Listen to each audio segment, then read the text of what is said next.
To quote Nick Hartman last night, it was good while it lasted. Unfortunately, it is not to be. No Grand Slam after 40 years as the Wallabies go down in Edinburgh. I'm Nick Wasiliev. Welcome to the Dropped Kickoff.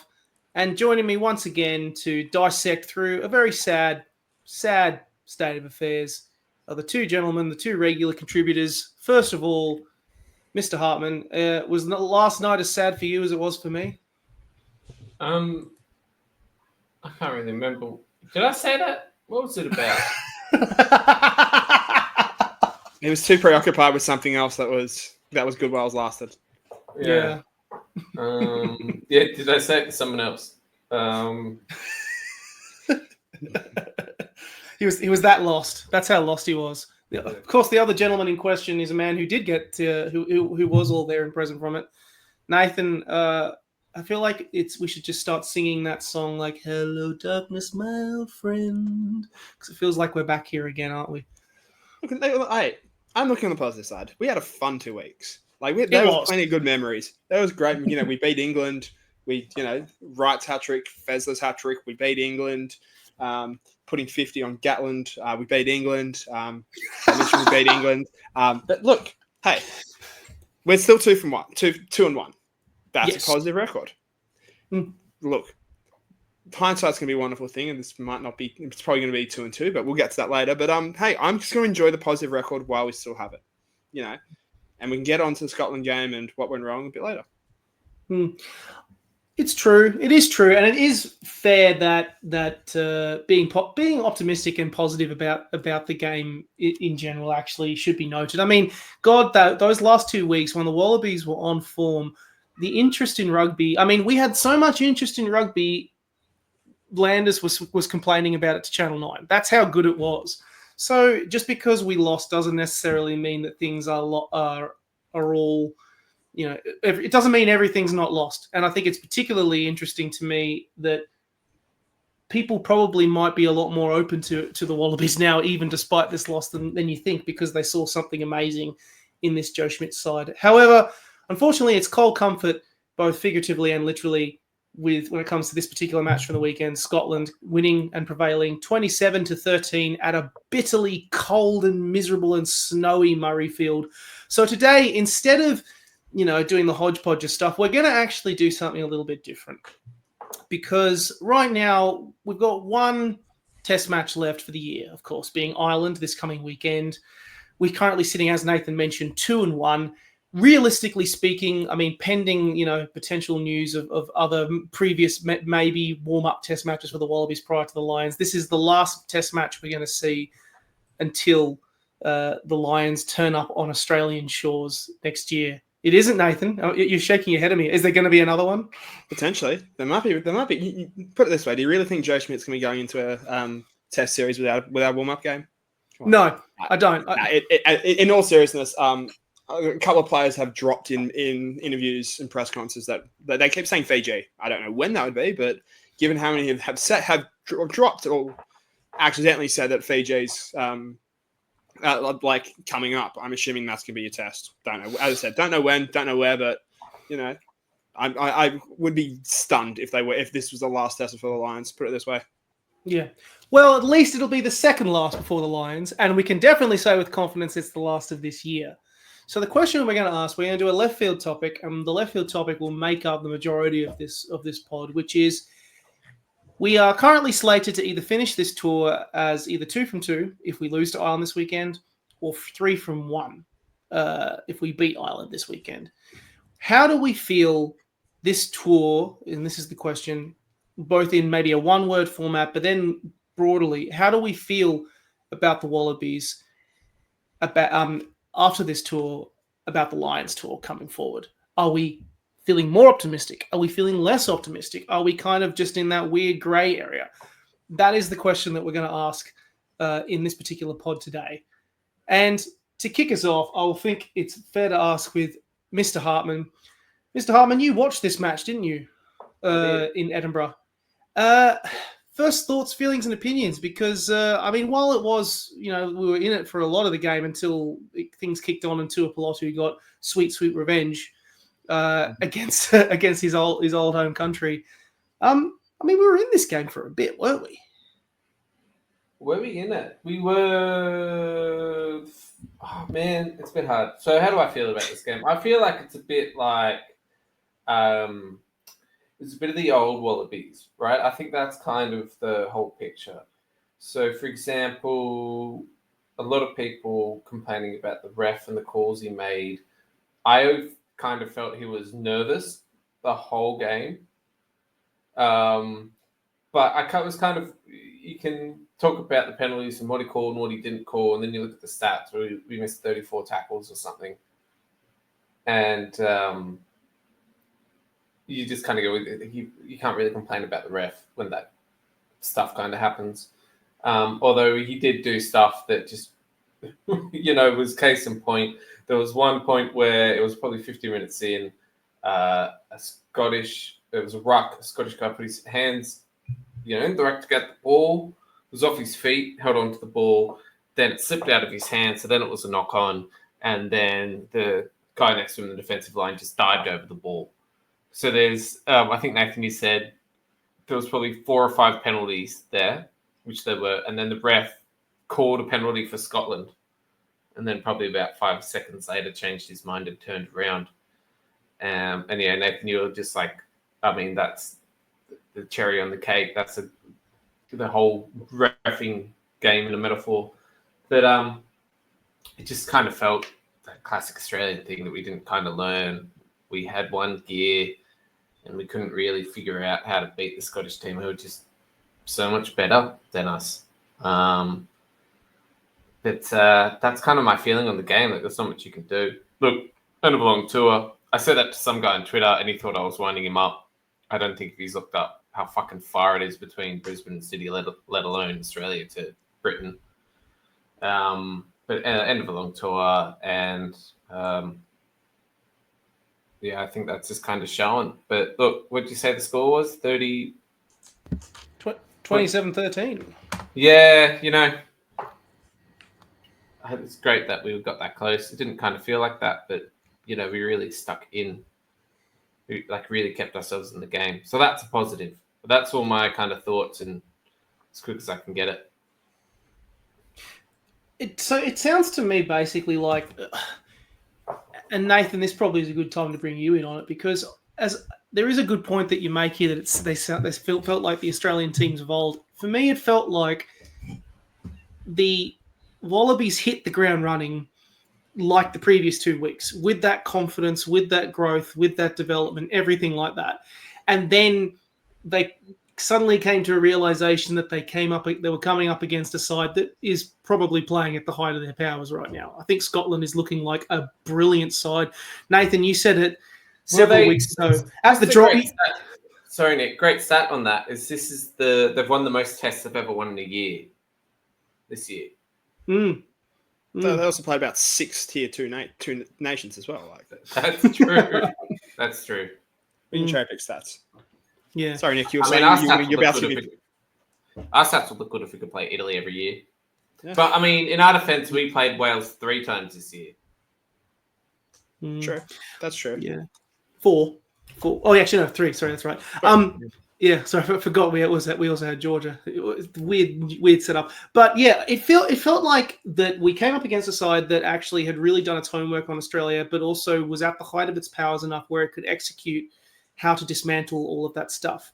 And when they did, it felt like we kind of went back to our old ways a little bit, and lost those. And it was it returned to that situation of small little tiny 1% areas, small little tiny 1% issues, compounding,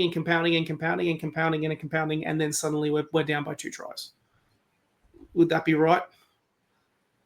Probably, yeah. I mean, when you look at this game, I'm a bit more positive about this game than Nick. Like, 7-3 at halftime when you've lost your first choice hooker by far 24 hours before a game. You then lose one of your main line-out callers 6 hours before your game.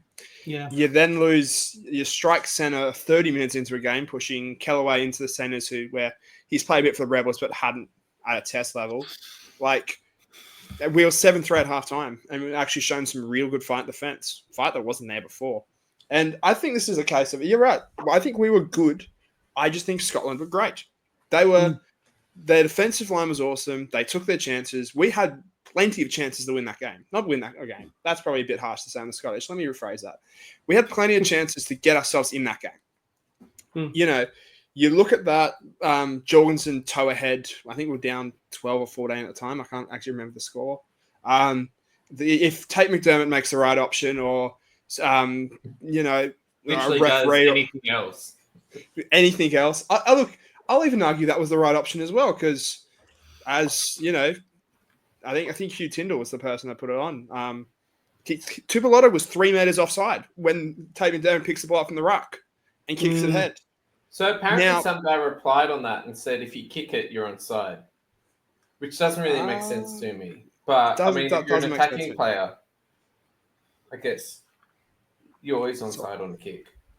Yeah, that's a weird one. I'm not entirely sure, but even still, I would argue that for him running back, it sort of negates the kick, because his positioning all of a sudden, when Tate McDermott's made the option, is in an offside position, therefore affected his outcome and affected his choice.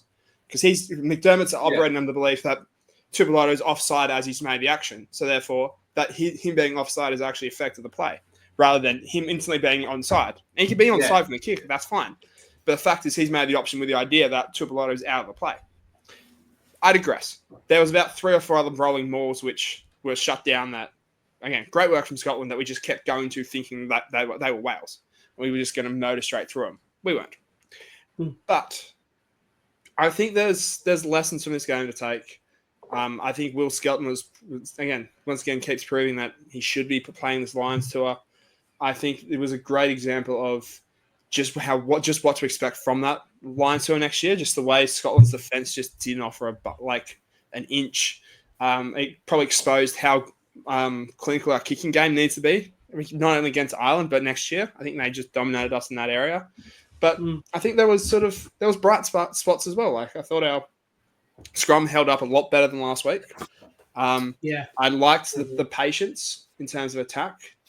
And just the way that sort of period between 20 to 40 minutes where they just threw everything at our line and we just kept in the game. Like, obviously the defense in the second half needs to it is a concern. And had us thinking, oh God, this could be 40 or 50 like Argentina. But, you know, the try to Harry Potter, I thought was a good sort of play from Tate. Again, I love that the I'm not sure we're going to call it an accident, but the slip in the line out, the ball goes over the top of the scrum half, it runs in. Like, that play hasn't got enough love. Like, no, everyone looks at Potter's finish, but the fact that, look, it probably wasn't designed, but it worked perfectly in the sense of the entire runners go back. Everyone's looked at, I think it was Frost who's hit the deck, and the perfect looping ball over the top to the scrum half who runs through, kicks for his winger who somehow finds a way to get it down. Like, perfect play. But I think that's sort of the limit of this game is the idea of, all right, we've actually come a long way in the spring tour. I still will sort of take that. There are still levels we got to sort of get to if we're going to be competing against the Lions next year, or going for titles like your Bledisloes, like your Windsor, South Africa. You know, so I think it was, again, I would still call us probably even par in terms of where we were sort of in the progression scale. But again, plenty of lessons and an idea of what we need to do to be competitive next year. One thing, I can't believe I forgot about the Tate kick when I was talking. But one thing we have to work on is defense. That is by far probably whatever structures we've got set in place. They seem to come apart very easily. I think the whole idea is you try to tempt them out wide and then shut them down out wide. But sometimes, it's been, we've conceded a lot of tries this year, whether that's cohesion, whether that's knowing each other more, maybe that will come together. But I think that's a huge work on. And also, funnily enough, as an aside, guess who was one of the former employees of the Scottish defence coach? The Waratahs. It was Steve Tandy. Yet again, another example of someone going overseas and doing really, really well, but all being effectively utilised in the system that they have. Well, You know- actually, I know, Nick, you've got like 3 words in so far, so I apologize. But another thing I just wanted to add as well. I think if you take anything out of this spring tour, it's the difference coaching can make. Yeah. 100%. Tua Pilotu is just like, third choice at the Rebels. What are like? Who cares? Goes to Scotland. He's a world beater. The Wallabies, Joe Schmidt just coaches them. Hey guys, do the basics. Just do simple shit. How much better do we fucking look? It's insane. We were talking about questions before, and I proposed this question, which was Scotland. So Scotland beat us in the last 5 out of 6 matches or something. The only time we beat them was actually last time we played them, but they beaten us last time they were here. They beat us at Sydney, the lunchtime game. But they're a small nation where rugby is nowhere close to the biggest sport. And they've managed to churn out this amazing team so far. Glasgow Warriors won the URC, formerly whatever it was called, the Celtic Championship, top 12, I don't know, I can't remember what it was called. They're doing really well and running a really good union at the moment. And to think that, the people who play rugby in Australia is probably bigger than the population of Scotland or whatever. Or if the rugby playing population in Scotland is probably 10 times it. And, we should be beating them based on those stats. So I think it's a real good I think that should be a greater spotlight on the difference. Even though that, they got 2 South Africans, they've got 2 Australians, probably got a handful of English people with more Scottish than that. Parents. There's That's one of the ways how they've done it. Yeah. They've got, so out of the 23 that played on the weekend, 9 were born overseas or different nationalities. I think what this shows is that everyone wants to talk about, who's the most underrated team in the world? And people are like, South Africa, they don't get the love they still deserve. It's Argentina. They're playing really good. They play really exciting rugby and they beat people at home. It's Scotland. They are amazing. Scotland. They are like, on their day, have the capacity to beat a top 4 side. And which they nearly did throughout the Six Nations. Like, they pushed France all the way. I think they only lost by sort of 3 points. Nearly beat Ireland. Like, they're just a team which, on their day, can battle anyone. And that 17-point margin to South Africa doesn't reflect how close that game was. They were unreal in that as well. Like, again, Tuipulotu, I think, is a great example of just the perfect guy in the perfect system. Because, everyone's talking about, how we let him go. He was, again, average to the Rebels. Like, didn't get an opportunity. But you put him in a backline where you've got a number 10 who's a dead set freak. It didn't even pull any of his black magic bullshit on us, but just kicked the ball amazingly. You then have a Vandermeer who's like just built of granite and, I don't know, some fucking oxide or nitrous oxide. Like, he's just a freak runner that was breaking tackles all day. Darcy Graham, who was, again, amazing, where he was setting up tries or getting pilfers. And then you have a look at, like, just the back row they have, just the way that team is set up. Like, even Hugh Jones outside him was sold as well. Like, he's just the perfect player for their system. And I think they just fly under the radar because they're just, as you said, they're a small nation. They're not like the English who are always going to dominate headlines, whether they're good or bad. They're not like the French or Irish who have, had their sort of arguments of being the top sides in the world. Like, they find themselves in this almost in the same bracket as Wales and Italy in terms of attention, yet they are so much better. So I think this should be the game where people sort of stand up and go, you know what, let's give our flowers to Scotland. Pun intended. Like, that is an incredible side that deserves respect. You're absolutely right. And I mean, there was a point that we raised in last week's podcast that if you're picking the Lions next year, you're going to pick a lot of people from Ireland and you're going to pick a lot of people from Scotland. Finn Russell, let's be honest here. He's probably going to be the 10 for that Lions team, and this match just reiterated why, because the dude is a machine, and brilliant. And when he is cool, calm, and collected, that team can beat anyone. He has except a cannon New Zealand. for a foot, doesn't he? He has a cannon for a foot. Oh yeah, he's got underrated. 10, 15 meters on Noah. I don't like really shitting on Australian players. And I know a lot of people think shitting on Noah, but honestly, imagine if we had him and Scotland had Noah. He's fucking world class. He's so good. Marcus Smith too. Sorry, yeah.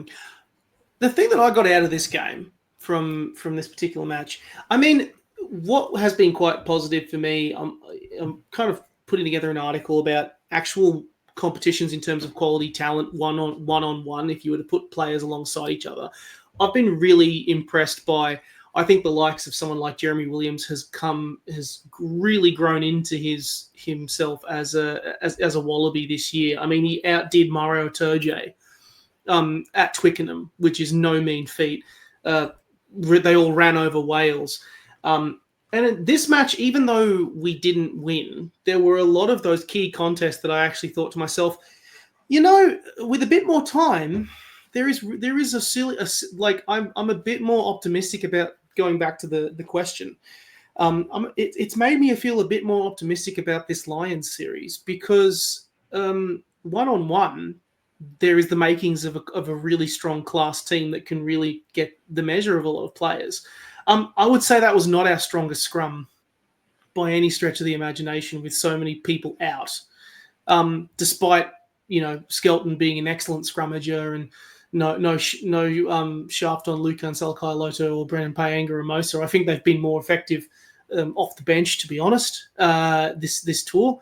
But they really did play quite well. I actually think they really made a good game of it and really made a good contest of it. Yeah.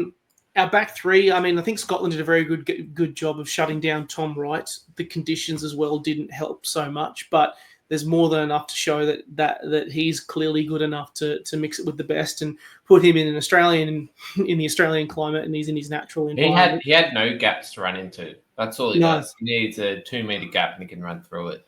And there were none of those. Insane. I think, Nathan, were we saying we can't remember, like, Jorgo has been able to sprint this game.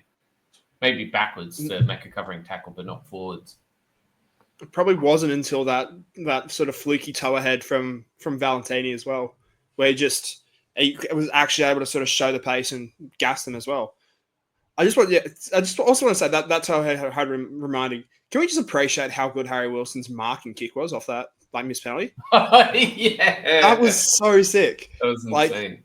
For those that missed, Finn Russell took an early penalty, sort of sliced away, bounced off the post. And Harry Wilson, one of the few guys that actually knows that if it's off the post, you can still mark it, takes the mark and then hoofs it off his left over the 50.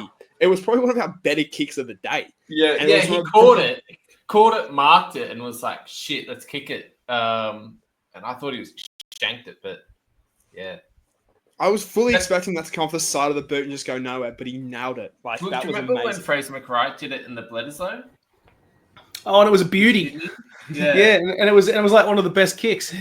yeah. There's Noah looking sheepish. Yeah, real talk. Do we have the best back row kickers out there? Because Valentini kicked for himself and scored for the Brumbies. Put that toe ahead for Jorgo. They're just freaks.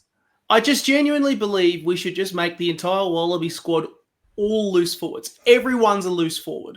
Everybody. That is the solution. I think that's what Eddie Jones wants. Changes the game. Yeah, changes the game. Eddie Jones has always wanted a team of flankers. He was the reverse. He wanted Josh Kemeny, bring him back in the wing. Where's he at? Yeah. Get him from the We got the depth. We got the depth at loose forwards for it. Let's do it. Fuck yeah. Who was doing that in the 2003 World Cup era? I mean, look, I was young and barely sentient, but what do you mean? He was still trying to do it in the 2023 World Cup era. Yeah, I know. I was like, what are you thinking about? He tried to pick Dylan Peach as a back rower and had Josh Kennedy training out on the wing. Legitimately. So, yeah. Do you guys remember do you guys know about Steph Curry in the NBA? He's really good at 3-pointers and he's kind of changed the whole NBA shooting. Yeah. It's like if you look at a graph before he came along and it was like a dot on the little key, that's a little semicircle they have basketball where they shoot. There's dots everywhere. And then since him, it's all dots around the 3-yard line and dots right next to the basket. Like no one's just shooting from inside the key anymore. And I kind of hate, it's etched to my childhood memory, but John Eel scoring the winning kick in Wellington to win the Bledisloe. And now, what forwards kick? Like, it's weird that Argentina's kicker is their winger, Moroni. We need more of that kind of energy back. So I'm trying to think who's. Well, the only one I can think of off the top of my head is Canada's women's side, Sophie Good. She's number 8 that goal kicks for him. I think she's the last in a dying breed of forwards that actually goal kick. So the solution to Australia's problems then is just basically make all the forwards do tactical kicking. That's the impression I'm getting here. No, I'm saying there should be extra points if you forward's the conversion kicker. Oh, yeah. Or whoever wins the penalty has to make the kick. Oh, I can get behind that. Now we're talking. They get you extra points. I could say Nick Frost being able to probably kick. You can do everything else. Yeah. Angus Bell, yeah. I can expect. I'm trying to think. Angus who Bell, else? I don't need the T. I can do a drop kick. Meatheads are over. Yeah. But anyway, like the only thing that I feel like we don't have is the sort of time, not the like necessary time in the saddle, but the time with the systems enough that say Finn Russell has had in Scotland. Like he knows that team back to back, and I have to, let's call it how it was. He definitely played a better game than Noah did on the weekend. But it's not obviously just one player and one team. It's not just comes down to one player, but the fact that everything else, really the impact of all of that, it just showed to me that actually one-on-one, Australia has actually got more than enough depth to be competitive with the Lions. It's just that time in the saddle that they have needed all year, and that is starting to come through. And that didn't make me feel too bad about this loss. It's just more of a shame that, one, we're not going to have a Grand Slam, and two, like if we lose to Ireland, like we're also on the verge of like finishing the year with our first ever positive winning record since like 2017 or whatever it was. It's like been a while since we've actually won in a year more than we've lost. It would be nice to finish with that, particularly after how much of a shit. Yeah. So we won 3 in June. Wales twice in Georgia. Mm-hmm. Then we went 1-5 in the Rugby Championship. So that would put us 4 and 5. 4 and 5, and then we've 2-1. So it's 6-6.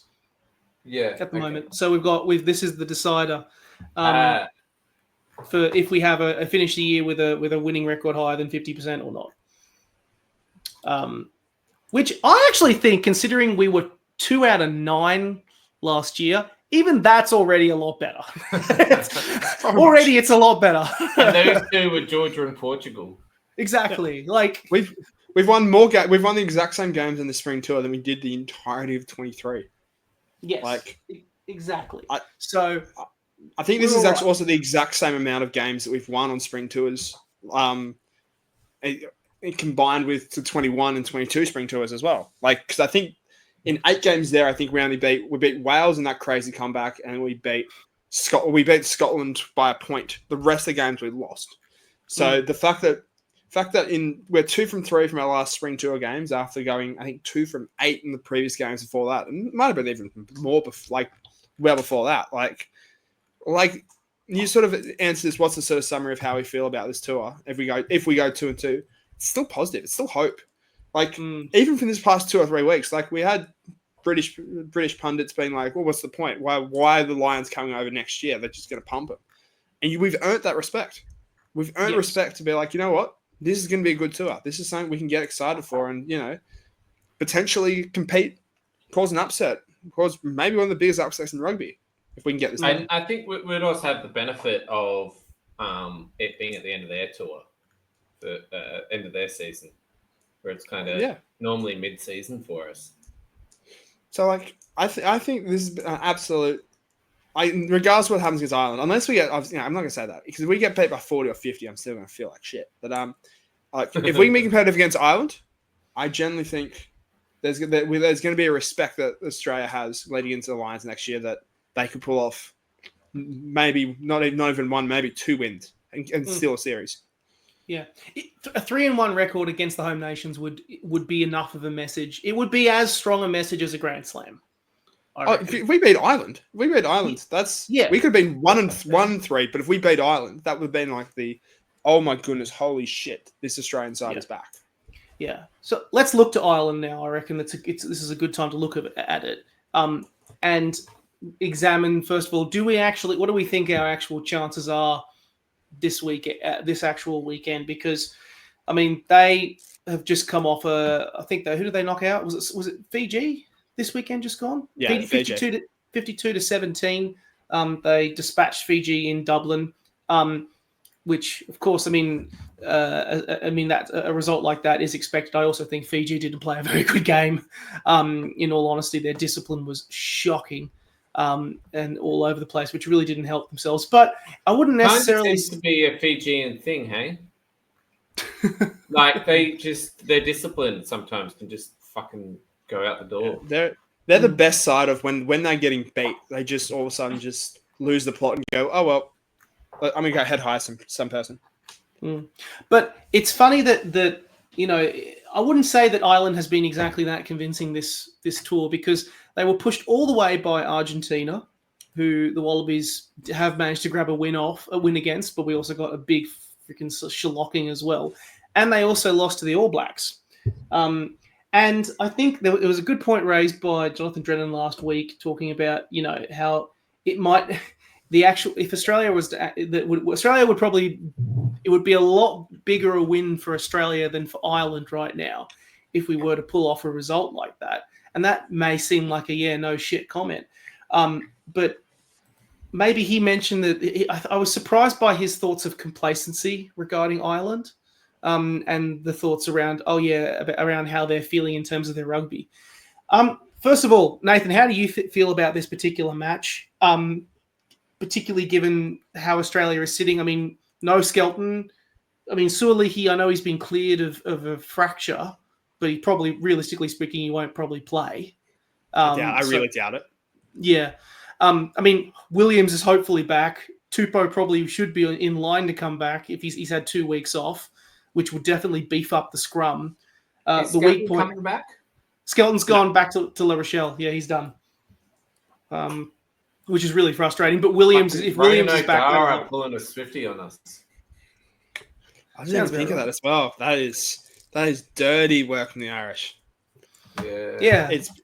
They're that was Brian O'Driscoll. Sorry. That was Brian O'Driscoll in New Zealand and almost broke his neck. Yeah.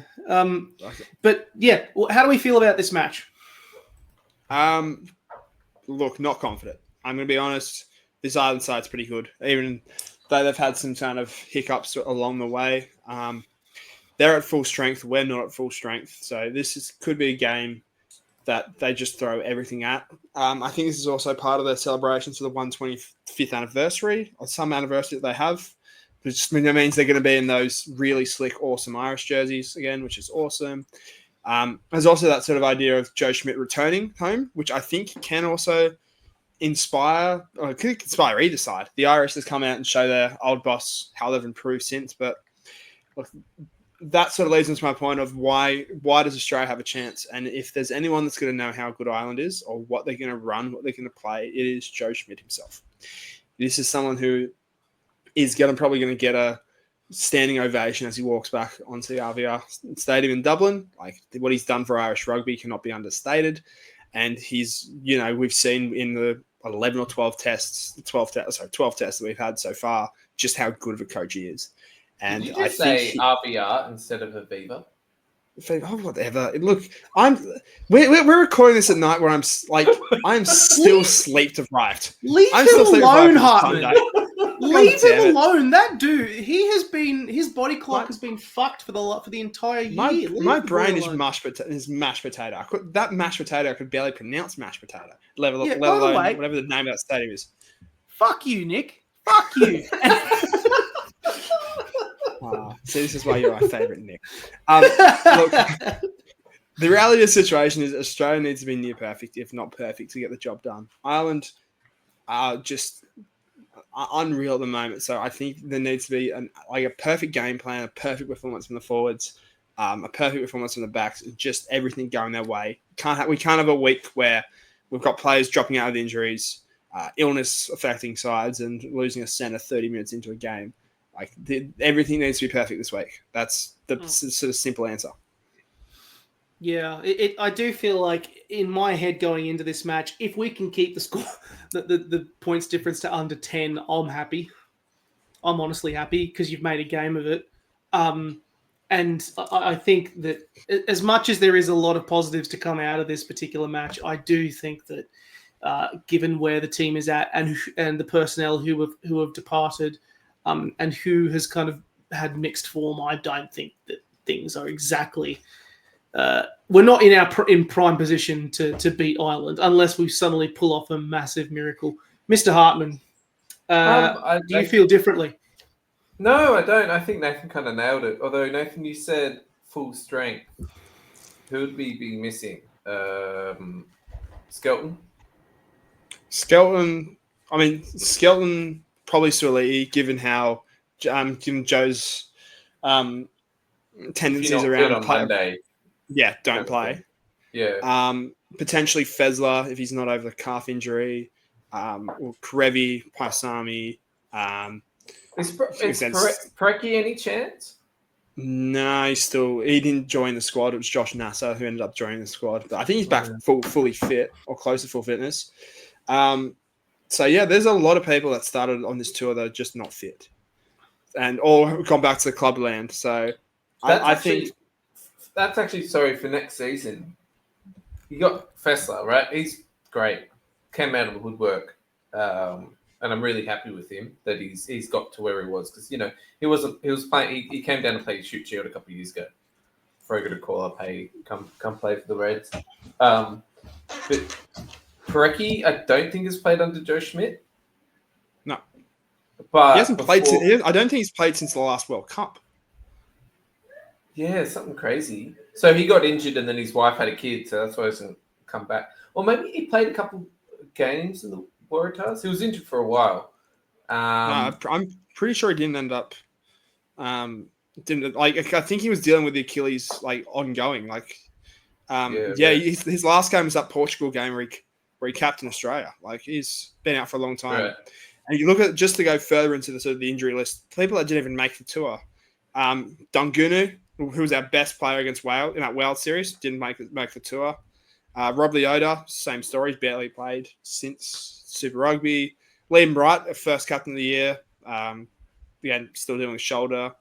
And you have guys like, Lalakai Fiketti, Charlie Cale, David Felawai, Lalakai Fiketti, all these people who will just add solid depth to this team. Whether it's the Wallaby side or those Tolilado as well, if we need him. And he's ready to go. How many times has he been suspended yet this season? We got to look that up. I think he's been suspended once already. I was going to say, you forgot Swinton, because I know Swinton's been suspended once. I was going to say no, it was Swinton. Yeah, sorry, it was Swinton. Swinton, didn't he get carded in his first match? Yes. That's what My apologies. I want to apologise to Tolilado. He hasn't been suspended yet. Swinton, Tolilado, he'll be good. And Michael Checker are like Scorsese and Leonardo DiCaprio. They all just have twin energy, don't they? Doing dumb shit. Not fulfilling their potential. I respect it. Yeah, it's you're known for something. You'll be known for something. I mean, Checker's a millionaire. We're not. I mean, all three of them are playing. 2 out of 3 are playing in France as well. They're probably on decent, not decent coin, better coin than what we're on. Not saying much. Yeah. Podcasts don't pay well, people. I know. I was like, you think we're rolling in the money? It's officially confirmed. But yeah, so as a kind of final point on this game here, let's talk predictions then. I was going to say we we're going to do predictions at the end, but let's do predictions now. It feels like the right time. Hey, actually, sorry, Nick. Sorry to run your parade, but I have a question. I have a question for both of you. And I can go first. Yes, Mark. Obviously, my answer's ready to go. What is your biggest gripe about the Autumn Internationals? Which, by the way, generally have been pretty cool. I think the Six Nations people are running them, and it's been pretty cool. It's been a lot better than it has normally. But what is your major gripe? Because my gripe is, why the fuck are these games on stupid hours for us? There is no reason for them to be on stupid hours. No. Do you know how many games are being played this weekend? 1. Ireland and Australia. You know when it's on? Like 2 a.m. on a Monday morning. It's a beautiful time. What a time to be alive. You know, when England played us, it's like 12-hour time difference. They could have played it at 7 o'clock at night. I think there's a very good reason for that as well. There's not the Ireland one. I don't understand the Ireland one, and maybe actually there's 2 reasons. One, I think it's a different culture over there. I think their sort of match of the day when you look at their soccer is like your 2 p.m., your 3 p.m. type game in their time, which just kind of royally screws us over. But if you're looking for, why do we get good time zones? Because we are the small fish in this situation. Look at the times New Zealand played at. It is basically all at 7 a.m. our time, which would have been 9 a.m. back in New Zealand. Like, they got prime time because they deserve prime time. They are. Yeah, they also played France, who have the right idea. All the France's games were late. But it was the exact same for Italy. The Ireland game they played was all 7 a.m. And France is a different culture as well. France, when you look at the World Cup, their marquee games were starting at 9 p.m. That's when our games finished. It's disgusting when you're working there. Disgusting. I know they do that in Spain because of the climate. And I know Ireland obviously doesn't have Spain's climate, but it just shits me, man. And they can play South Africa anytime because South Africa's in the same time zone, so they'll be able to watch it. I think, and part of it for the last 3 weeks is there's essentially avoiding that overlap of like having one game roll into another. But for this one, you're absolutely right. There is no reason why this can't be 7 a.m. our time or even 5 a.m. our time. I mean, considering like half of the these teams are from Australia or something, or in Ireland's case, was built up by an Australian with Australian players and Australian coaches. We're the B side in this regard. That's the thing. We are the B, if not D side, if that was possible. Well, we've got 2. We have no say. Anyway, do you guys have 2 gripes? That sounds so South African. We're so South African. We've gone full South African. Did I tell you my favorite movie is District 9? But Neil Blomkamp is an underrated genius. Like prawns, Mark. I like prawns. Have you seen Chappie? Yes, have you seen Chappie, Mark? It's my favorite movie, Mark. Hey, Mark. It's about a talking robot. Mark, do you want to go? I'm from Cape Town. Cape Town. We're getting cancelled by South robot Africans who learns how to be human. Lekker. I want to go back to South Africa one day. Come on. Do I have a gripe about the Autumn Nation series? I mean, apart from the time zone, I mean, it's rugby. I'm pretty happy with rugby. I'm a simple man with simple pleasures. I wish. Cool. Let me make the point. Let me make a point. My issue, and this is not an Autumn Nation series issue, so I'm taking the easy way out here. Why the hell are we playing a test match where we can't get access to our best players? If test football is the premium stuff, and this is the exact same thing for Fiji when they played Ireland 3 weeks ago. Like, the fact that they weren't able to pull on their best players because the club said no. I'm sorry. Test football is the biggest thing we have. But they have the 3-week window. The 3-week window ended last week. But why does it have to be a 3-week window? Why couldn't it have been a 5-week window? Yeah, I think it's because the French wouldn't be happy. The French clubs wouldn't be happy. I wonder, did the French ever play outside the window? And if so, if they played Australia, would they? That's a real test. Well, you look at the last time the French took had a 3-game series down in Australia. They took a second string team. They're going to do the same with New Zealand next year. They don't really care. Might go. What a coward. Most of them won't go. Most of those, like DuPont, cops the slack, but most of those top line French players probably won't play.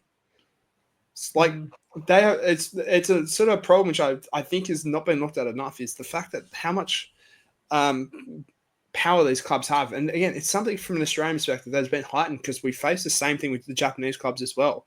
We're almost having to request to be like, can we use the Australian players you have for test matches? Like, Cobb Betty hasn't gone to spring tour since I think I'm trying to think actually, it might be 2018, 2019, something ridiculous like that. Because this Japanese club has all the power. Oh, no, sorry. Ever since he's left the Rebels, he's not gone to spring tour. He won, I think, 2 John Eels medals during that time. So We what went just- you're what- saying is you got to get Twiggy Forrest to sign DuPont, whoever, Bowden Barrett, and just refuse release to their teams. Correct. That's our solution to this. I want to use essentially as the metaphorical hostage. You'd be like, you change this law right now. Yeah. he's got to go into Kalgoorlie, my gold He's mine. got to go play. He's got to go play Someone's got to Fortitude drive Premier the Gear. truck. Yeah. He is playing for UWA, and there's nothing you can do about it. He's playing against Kalamundra, and he's going to kill him. Yeah, and they'll still lose the semi-final. Yeah, that's a fair complaint. That is a fair complaint. Yeah, I haven't really got many complaints because it's rugby. But I think to what you're saying, I think it'd be sick. I'd love to be in Europe and watch, Chile play Romania or whatever. That's my favorite. Like, I love T2 rugby because T2 rugby's the best. Yeah, because it's not like these people are full time. They're all like, semi-pros, or there's 1 or 2 pros, and it's just these people you never see, and it's just fucking fantastic, man. I love it. Man, so good. That's why I love watching like Italy, just because you never really think about Italy, and it's just great to see them play in Italy and almost win games. It's great. Very true. Very true. Yeah. Look, there's plenty of gripes you can throw there. Yeah, but look, even with all of that stuff, it's still telling that the majority of the Southern Hemisphere teams still beat the Northern Hemisphere teams, even despite all of that. Which I think Thank you, South Africa, for doing the heavy lifting. And as Argentina. Yeah, very true. Very true. Let's go back. Final predictions. Ireland, for the Ireland Australia. What would we be happy with? What do we think is going to happen? Natho. I think a single-digit loss we're happy with. I think they beat us by anywhere between 12 to 15. Yeah, I agree. Though I actually am more optimistic that it'll be a single-digit loss for real. Hartman, do you disagree, or do you think it's going to be a Australian win, or do you think it's going to be a shellac? So I remember before Wales, you guys were worried and I wasn't. They're nervous, we're calm. Yeah, exactly. They were very nervous and we were very calm. I think if we have the strongest team out possible, and if we pick up some learnings if we learn our learnings from the Scotland game, I think look, we're in with a chance. I'd lean towards, like one of those US election prediction things. I'd lean towards an Ireland win, but only lean, not likely or very likely. It's also dependent on the Electoral College. It's also dependent on the Electoral College, aka will we win the popular vote? Will our scrum work? But I thought we made a lot of fucking stupid mistakes against Scotland. So if we can iron them out, we have a better team. If McCrate comes back, I can remember that Kiwi commentator kept calling him McCrate. It's ruined it for me. But if he comes back and all that kind of gear, and we have the best team, and Tupou comes back, I think we'll look good. We'll look good, and I think Joe knows how to play against Ireland. I mean, when Joe was the attack coach, they took Ireland apart. So, when Joe was the attack coach of New Zealand in the World Cup, they took Ireland apart. So, true that. Let's finish up by talking about loose news. There's been a bunch of other news outside of the rugby and in other results and such like that. I think it's fair to say that there's been, of course, plenty of other rugby results. I mean, of course, South Africa flogged Wales. Let's count down how long Gatland has got, which, of course, 3, 2, count him down. He's done. In news that will surprise absolutely no one, New Zealand also beat Italy, though by slightly more competitive margin by the Azzurri than I thought it would be. But I mean, they still got flogged, 29-11, and of course, Argentina went down to France. Hey, you say that about Italy, but fuck, man, they've gotten so much better. Like, they beat Scotland earlier this year. Yeah, but then like Yeah, the week before they lost to bloody they nearly lost to Georgia. Yeah, but Georgia. Georgia are really good. Who am I kidding? Georgia are really they ripped good. the Wallabies apart. Yeah, they did, and also freaking. But their fullback is fucking insane. Nashville, so good. What about Tapatsadza? Like, he's freaking phenomenal. Did you see the try he scored against Tonga? They flogged Tonga 22-7. He scored a try that was literally like a carbon copy of the try he scored against the Wallabies. Oh, I heard about it. It was 80 meters instead of 100 meters, but yeah. Absolute filth. Like, kicks ahead, toes ahead, picks it up, scores in nearly the same spot again. Dude is a freak. Absolute freak. But yeah, lots of insane results. And of course, the result I'm most happy about, England flogged Japan 59-14. So, sorry, Eddie. Bad luck. But in other news, World Rugby Awards happened. The big news on the Australian front is, of course, a certain Sevens player winning Women's Player of the Year, Nathan. It's it, Maddie Levi. I mean, let's face it. When you break the record for most tries in the World Series, you then break the record for the Olympic tries. It's a really obvious choice. Like, she's a freak. She's an absolute freak of a talent. She's 22, and by the time she's 25, she'll hold all the try scoring and point scoring records for Sevens if she plays the majority of the events the next 3 years. She is so good. I think, like I said, it's the same thing I pulled a couple of times in this pod, but the rate where I think she was scoring every 3 touches of the ball, or 2.5 touches of the ball. It was something stupid like that. But she is inevitable and fully deserving the award. Third nomination, probably should have won it last year, didn't, but they got it right this time. So yeah, again, the best Australian rugby player out there.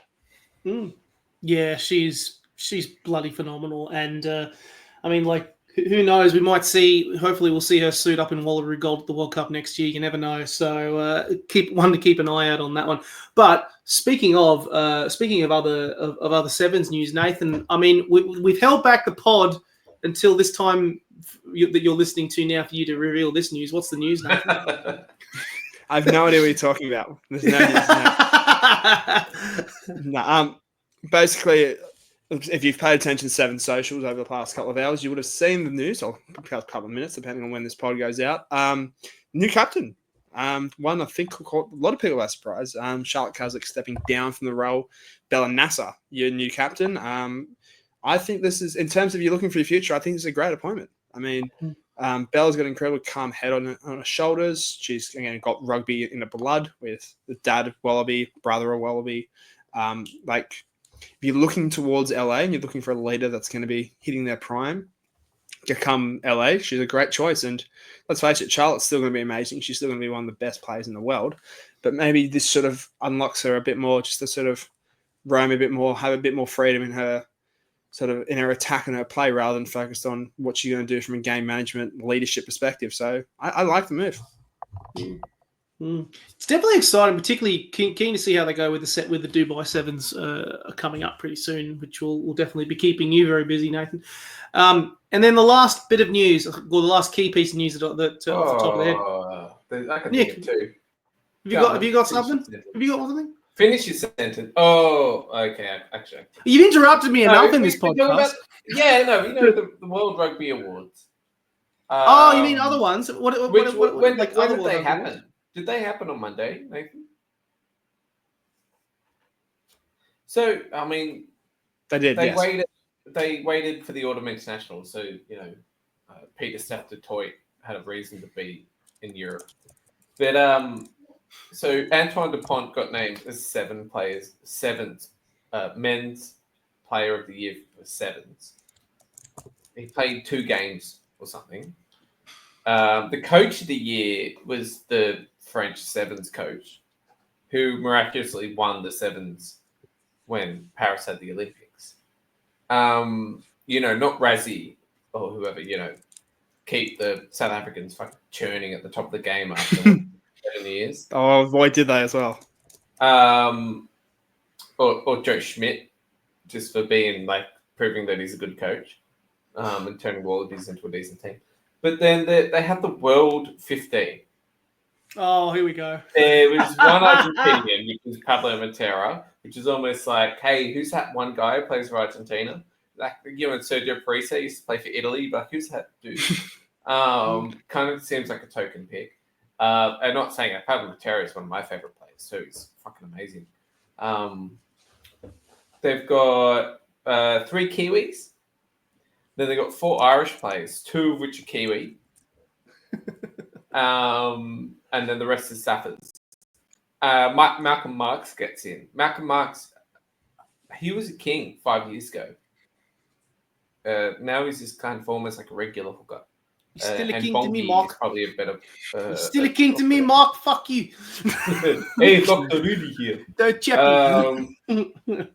And the number 10 of the world, 15, was fucking Damien McKenzie. Oh my god, this was how weird. fucking funny is that? Like that is cooked. fucked. Like Cooked. It's cooked. Like- Is what it is. as a Wallabies fan, we played Damien McKenzie twice. I mean, Bowden Barrett came on and won the England series for him. He wasn't even the first Marcus pick in the Italy game. He wasn't like he was the second. He came off the bench in the Italy game. Bowden Barrett was the starting 10. Like, he can't even get into the starting New Zealand side at the moment, and yet he's the world's number 1 10 player. It's ridiculous. Fucking odd. And I'd probably say Richie Mwanga is probably a better 15 than him. You know, he didn't even play this year. Just pick him. Fucking weird, Yeah. man. Weird. Boy, Bizarre. speaking. And then to have like, who was the fullback? I can't remember, but like, is Tom Wright in that conversation? Nah, Probably not yet. Probably not. But he's had a pretty good year.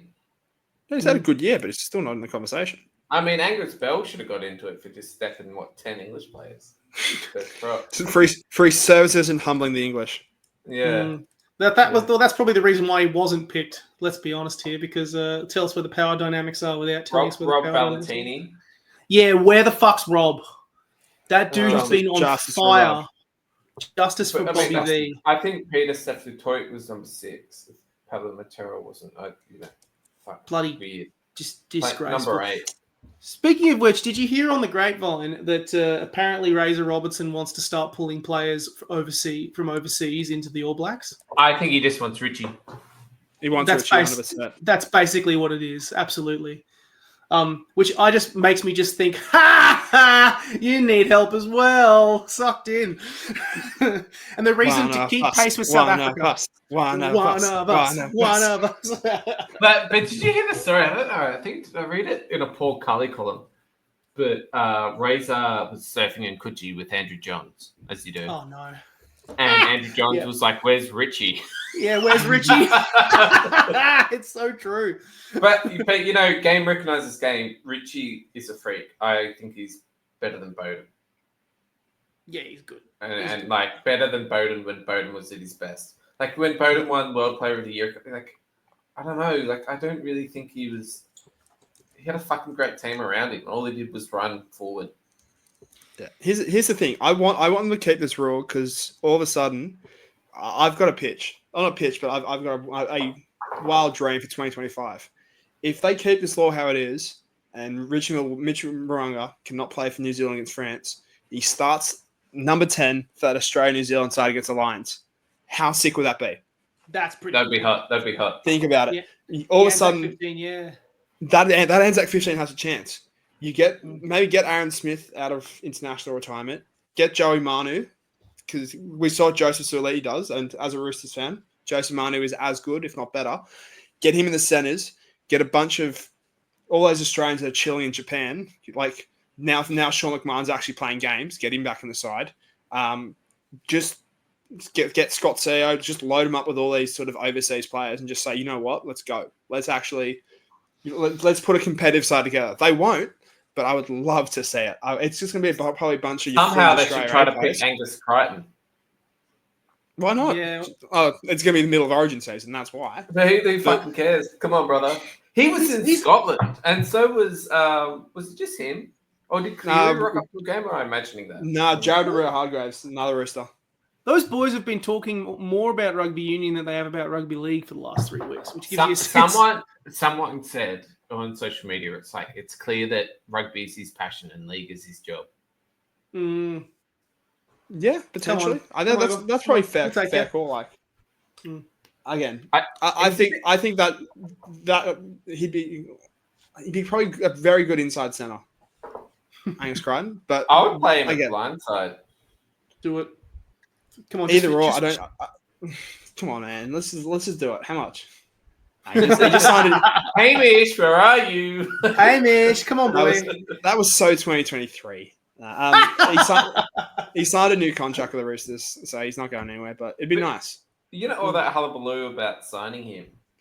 That was before Origin, and he fucking killed it in Origin. Oh, that was dominant. like last year. This was when he was properly at like rock bottom, and he came out this year. And it's been amazing. Fucking hell, man. Just quit your contract. I think though, because there's been a lot of chat. We mentioned it, Nick. You mentioned at the start, Horseboy or Horseman, whatever Eddie called him, which is the only good thing Eddie did in his entire time. Coach of Wallabies. The Cuba was pretty good. Yeah, the Cuba was pretty good. The cattle prod, yeah, okay, right. There's three. There you go, Eddie. But fuck, I lost my train of thought. But I think like they should just quit. Just come over because we've had all this good energy. Had this good all energy, and I think it's really he wouldn't be there if we didn't beat England. And he is Angus Crichton in Scotland. I don't think he would have been there. He would have been there 100%. They're buddies. They're mates. Who, him and Sione? No, him and Sione are mates from like Eastern Suburbs days. Oh, really? Him, like Missessi as well. Yeah, I'm pretty sure they're like relatively close. Sione like Crichton, but he's a Melbourne boy. Yeah, but I think I'm pretty sure he did. Yeah, I want to say like I know this. If it's not Sione, it's definitely Missessi, who's Eastern Suburbs and has that connection with Crichton, who was debuting for Scotland A like a while back. So there is a connection there. I'm confident Sione did play for Eastern Suburbs. I was like, because I mean, it's like Missessi was his brother Missessi Tuapolotu. I was thinking, but like you gotta remember, like he was playing for the Rebels. They, as we can mention it all the time. We'll probably like if we mention it 3 more times, Dylan will just appear. Like they were active. They not actively, but they were just like, yeah, we don't care if you play do a shit or not. So like the Tuapolotus were playing for East. Same with Rob Leota as well. I think from memory, I'm pretty sure he's pretty close with all of those East guys. I can't remember I can't remember the 3 names, but someone was like, these 3 names who played under Dave Vessels have gone off to do great things. One of them was Tuapolotu. Probably. But it was a whole bunch. That's even before you get to what Dave Vessels has been doing, which has also been pretty phenomenal on his own. But yeah, let's finish off with this last key point, which was the news about the junior Wallabies coach Nathan. I believe it's a pretty decent pick. It hasn't been confirmed yet, but what your man Christy Doran is saying is that it's going to be Chris Whittaker. Moving on from the Waratahs days as the assistant coach, stepping up with Nathan Gray over in Japan. Again, I've got a lot of time for Wits. I think he's a great sort of man manager, and that's what you need. Like it probably cops a lot of slack for how the Waratahs have done over the past couple of years, but in that sort of, you need to be a particular sort of personality and character in that 20s role. Like you've only got maybe 3 or 4 camps with a squad before you go into a tournament, and then you all of a sudden need to get them firing. I think it's a smart appointment. Just keep him in the game. Get the best out of these people, particularly a lot of them who are coming through a Waratahs pathway or similar pathways, which he would have sort of seen from a Super Rugby perspective. And I think if you're looking to sort of keep these coaches in the game, this is a great way just to get them involved and trying to sort of impart his wisdom on the next generation. I also think coaching youth can be a different skill set to coaching properly, because it is a bit more about talent identification than you've just got your talent. So he might for whatever reason people might be like, oh, he's good at that. So you hope that's the case. Hey, yeah, certainly do. I reckon that does us. Is there anything else we need to add? Anything else we need to say? I found the Vessels tweet, what I was talking about 5 minutes before. Yeah. It was Vessels let Tuipulotu go, Hunter Paisami go, who's a Melbourne boy, and Miafu, who's now capped for France, which is fucked.